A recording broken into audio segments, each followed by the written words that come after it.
Assalamualaikum warahmatullahi wabarakatuh. We are from Group 5. My name is Saradenara Putri Masayu Sekar Arumdapta. My student number is 91. My name is Karisa Zahra Azarin. My student number is 92. In this video, we will explain about pragmatics. Pragmatics is a branch of linguistics that deals with how context contributes with meaning in language. Context includes the physical settings, the speaker's intentions, the relationship between speakers, and cultural background. For example, heated attendant parking. You might think it means that we can park our heated attendant in this place. Alternatively, the sign may indicate a place where parking will be carried out by attendants who have been heated. But we prefer to think that we can park a car here in heated area with an attendant to look after it. But how do we know that when the sign doesn't even have the word car on it? When we read or hear words, we interpret them based on the context and our assumptions about the message. The meaning isn't just the words themselves, but also in what we believe the writer or the speakers meant. For example, when we see the word car in a sentence, we don't just see the letters. We understand it is a vehicle because of our background knowledge. Context is crucial in understanding meaning.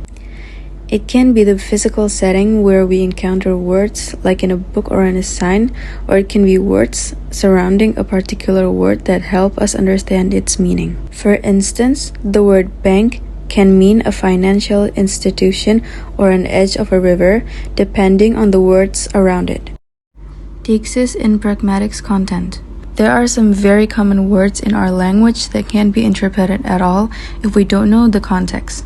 Some sentences of English are virtually impossible to understand if we don't know who is speaking about whom, where, and when. Expressions such as tomorrow and here are technically known as deictic expression, from the Greek word deixis, which means pointing via language. There are three types of deixis. First is person deixis, me, us, him, them, etc. Second one is spatial deixis, here, there, those, this, etc. The third is temporal deixis, now, then, today, yesterday, etc. Reference. Reference defined as the act of using language to help others identify something, which can be done through proper nouns, other nouns and phrases, or pronouns. It notes that words may not always uniquely identify something, but instead have a range of references. Inference. An inference is additional information used by the listener to create a connection between what is said and what must be meant. For example, in a restaurant, one waiter can ask another, "Where's the spinach salad sitting?" and receive the reply, "He's sitting by the door." Another case is when you hear the words, "Jennifer is wearing Calvin Klein." These examples make it clear that we can use nouns associated with things like salad to refer to people, and use names of people like Calvin Klein to refer to things. The key process here is called inference. Anaphora. Anaphora involves referring back to previously introduced entities. For example, the puppy started struggling and shaking, and the boy got really wet. When he let go, it jumped out of the bed and ran away. In this type of referential relationship, the second or subsequent referring expression is an example of anaphora, the puppy and the boy. The first mention is called the antecedent, he and it. There is much less common pattern called cataphora, which reverses the antecedent-anaphora relationship by beginning with the pronoun it, then later revealing more specific information. Presupposition. Presupposition refers to what a speaker or writer assumes to be true or known by the listener or reader. Linguistic messages are often designed based on assumption about the listener's background knowledge. For example, if someone says, "Hey, your brother is looking for you," it presupposes that you have a brother. Similarly, the question, "When did you stop smoking?"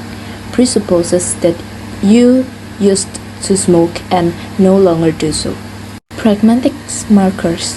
Pragmatics markers are optional elements in speech that are loosely attached to utterances and serve to indicate the speaker's attitude toward the listener or the content being discussed. Pragmatic markers includes you know, well, I mean, and I don't know.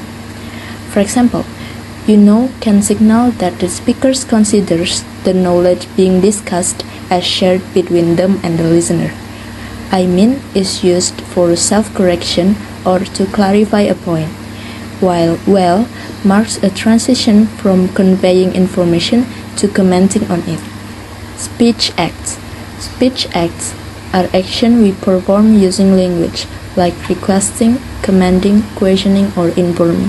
For example, when you say, I'll be there at 6, you're not just speaking, you're promising to be somewhere at a specific time.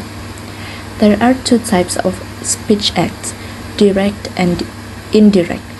A direct speech act is when a question is asked to get information, like, is she wearing a wig? While an indirect speech act is when a question is used to make a request, like, can you pass the salt? Even though it sounds like a question about ability.